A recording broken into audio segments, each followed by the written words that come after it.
اللہ تعالیٰ جس سے محبت کرتا ہے اس کو نیک شہرت عطا کرتا ہے، اس کی نیک نامی ہوتی ہے. صحیح ترغیب و ترہیب میں یہ حدیث آتی ہے. عمرو بن حمق رضی اللہ عنہ کہتے ہیں رسول اللہ صلی اللہ علیہ وسلم نے فرمایا جب اللہ کسی بندے سے محبت کرتا ہے تو اسے لوگوں میں نیک شہرت بنا دیتا ہے، یعنی اس کی نیک نامی ہو جاتی ہے، اس کی گڈ ول ہو جاتی ہے.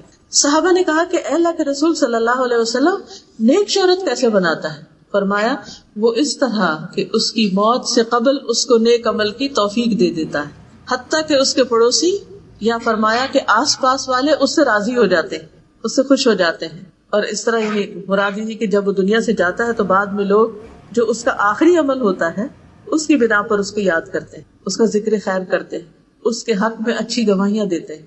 کیونکہ ہم انسان ہیں، بہت غلطیاں کرتے ہیں، لا علم ہے، بعض اوقات لا علمی کی وجہ سے، بعض اوقات غفلت کی وجہ سے، بعض اوقات سستی کی وجہ سے، بعض اوقات جہالت کی وجہ سے. یعنی جہالت دو طرح کی ہوتی ہے نا، ایک لا علمی کی وجہ سے اور ایک انسان کے علم کے باوجود جب اس پر اس کے جذبات غالب آ جاتے ہیں تو وہ جاہل بن جاتا ہے. تو بہرحال غلطیاں تو دن رات ہوتی ہی رہتی، لیکن اللہ سبحانہ وتعالی جب بندے کو توبہ کی توفیق دیتا ہے اور پھر بندہ پلٹ آتا ہے تو وہ پلٹنا اللہ تعالیٰ کو بہت پسند ہے. اور پھر اگر بندے کا اختتام اچھی حالت میں ہوتا ہے، نیکی کے کام کرتے ہوئے ہوتا ہے، تو پھر آخری عمل جو ہے انما الاعمال بخواتیمہا، یعنی اعمال کا دار و مدار ان کے خاتمے کے ساتھ، کہ اختتام پر کیا ہوا. اسی لیے زندگی میں اگر کوئی شخص جب تک زندہ ہے ہمیں نہیں معلوم اس کا کیا ہوگا، یعنی وہ اس نیکی پر قائم بھی رہتا ہے یا نہیں، یا وہ پلٹ جاتا ہے یا وہ غلط کام کرنا شروع کر دیتا ہے، اختتام کس چیز پر ہوتا ہے. تو اصل خوش قسمت وہ ہے جس کا انجام اچھا ہو، جس کا اختتام اچھا ہو، جو دنیا سے اچھے کام کے ساتھ رخصت ہو اور پھر بعد والے بھی اس کے حق میں اچھی گواہیاں دینے والے ہوں. اسی طرح ایک اور نعمت ملتی ہے انسان کو جب اللہ سبحانہ تعالیٰ بندے سے محبت کرتا ہے، اور وہ نعمت ہوتی ہے نرمی کی. حدیث میں آتا ہے اذا احب اللہ عبدا اعطاہ الرفق. رسول اللہ صلی اللہ علیہ وسلم نے فرمایا جب اللہ تعالیٰ کسی بندے سے محبت کرتا ہے تو اسے نرمی عطا کر دیتا ہے، اس کے مزاج میں نرمی آ جاتی، اس کے اندر دوسروں کے لیے رحم دلی آ جاتی، بات میں نرمی ہوتی ہے، معاملے میں نرمی ہوتی ہے، لین دین میں نرمی ہوتی ہے.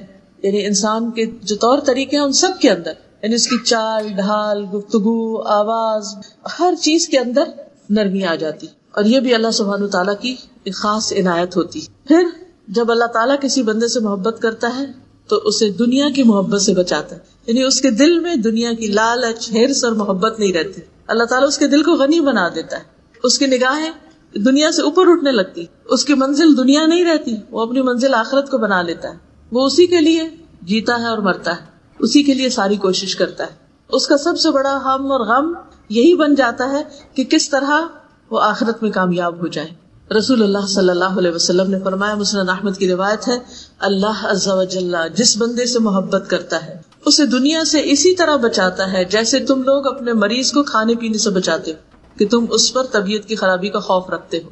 یعنی انسان ویسے کوئی شوگر پیشنٹ ہے تو اس کو کتنی احتیاط برتنی ہوتی، تو بعض اوقات تو تنگ آ جاتے ہیں احتیاط کر کر کے، تو کچھ بے احتیاطی کرنے لگتا ہے تو سارے پیچھے پڑ جاتے ہیں، نہیں یہ نہیں کھانا، یہ نہیں کھانا، بس اتنا نہیں کھانا. کیوں روکتے ہیں اس کو؟ اس کی خیر خواہی کے، اس کے فائدے کے لیے، اس کی بھلائی کے لیے. ایک اور حدیث میں آتا ہے، سنن ترمذی کی روایت ہے، رسول اللہ صلی اللہ علیہ وسلم نے فرمایا کہ جب اللہ کسی بندے سے محبت کرتا ہے تو اسے دنیا سے اس طرح روکتا ہے جس طرح تم میں سے کوئی اپنے مریض کو پانی سے روکتا ہے. خاص طور پر جب پیٹ میں پانی پھنس جاتا ہے نا، ایسی کوئی بیماری ہوتی ہے یا کڈنیز کی خرابی ہو جاتی ہے تو اس میں پھر انسان کو پانی بہت تھوڑی مقدار میں پینا ہوتا ہے. تو ایسی صورت میں انسان کو یہ سوچنا چاہیے کہ میرے دل میں، یعنی ہم بعض اوقات کہتے ہیں نا ہمیں اللہ سے بڑی محبت ہے، لیکن بات اتنی نہیں، کیا اللہ کو بھی ہم سے محبت ہے؟ اور اگر اللہ سبحانہ وتعالیٰ کو ہم سے محبت ہے تو اس کی جو علامات ہیں وہ ہمارے اندر ہے.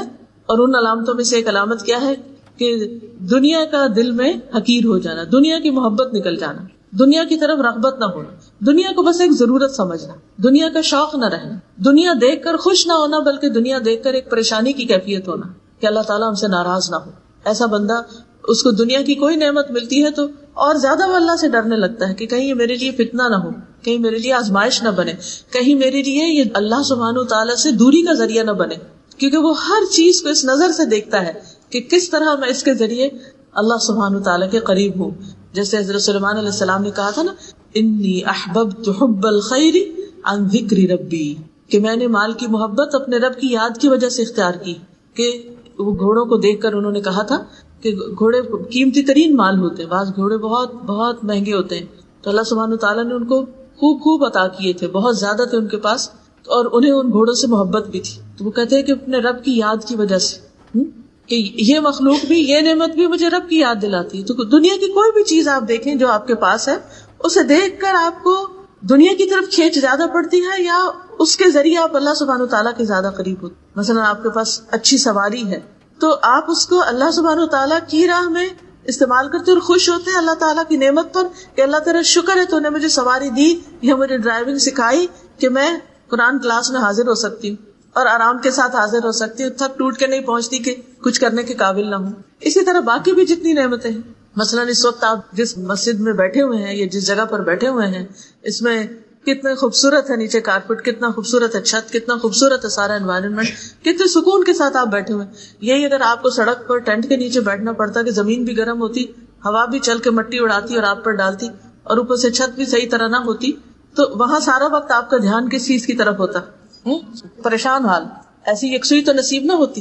لیکن اللہ سبحانہ تعالیٰ نے اگر آپ کو یہ ساری نعمت دی اور یہ یکسوئی عطا کی ہے تو اس میں پھر ہمارا دھیان کدھر ہونا چاہیے؟ اس میں ہمارا دھیان اللہ سبحانہ تعالیٰ ہی کی طرف ہونا چاہیے، اور جو اللہ کی باتیں ہو رہی ہیں ان سے کچھ سیکھنا چاہیے. تو بہرحال اللہ سے محبت کی ایک علامت یہ ہے کہ جب اللہ سے محبت ہوتی ہے تو پھر باقی محبتیں اس کے تابع ہو جاتی ہیں، اور وہ کسی بھی چیز کی محبت کو اللہ کی محبت میں اضافے کا ذریعہ بنا لیتا ہے، اس کے ذریعے اللہ کی محبت میں اور آگے بڑھ جائے. اور ایسا نہیں ہوتا کہ اس میں پڑھ کے پھر وہ پیچھے سے پیچھے رہتا چلا جائے. اسی طرح جب اللہ سبحانہ وتعالیٰ کسی بندے سے محبت کرتا ہے تو اس کو آزما لیتا ہے، اس کو آزمائش میں مبتلا کرے. بعض اوقات تو اس محبت کی وجہ سے کچھ چیزیں ملنے لگتی اور بعض اوقات کچھ چیزیں چھننے لگتی. کسی نعمت کا ملنا بھی امتحان ہے، آزمائش ہے، اور کسی نعمت کا جانا بھی امتحان ہے، آزمائش ہے. اور یہ آزمائش جان، مال، اولاد کسی طرف سے بھی آ سکتی. بعض اوقات انسان کو صحت کی طرف سے، بعض اوقات انسان کو بچوں کی طرف سے، بعض اوقات مال کی طرف سے، کسی بھی طرف سے آ سکتی. اس وقت انسان کے دل میں شیطان کیا وسوسے ڈالتا ہے کہ شاید اللہ تعالیٰ تم سے ناراض ہے اس لیے اس نے یہ نعمت تم سے چھین لی. تو بات یہ نہیں. اللہ تعالیٰ جب کسی بندے سے محبت کرتا ہے تو اسے امتحان میں مبتلا کر آزمائش میں ڈالتا ہے کہ اب یہ بندہ کیا کرتا ہے. رسول اللہ صلی اللہ علیہ وسلم نے فرمایا اللہ عز و جل جب کسی قوم سے محبت کرتا ہے تو انہیں آزمائش میں مبتلا کرتا ہے.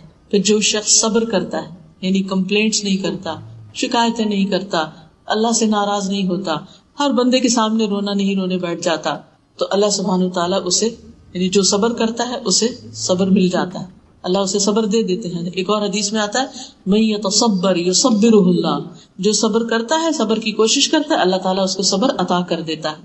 اور جو شخص جزا فضا کرتا ہے، بے صبری کرتا ہے، تو اس کے لیے جزا فضا ہے. بس پھر اس کی قسمت میں یہی رہ جاتا ہے کہ وہ دن رات روئے کڑے اور اس کو حاصل کچھ بھی نہیں ہوتا.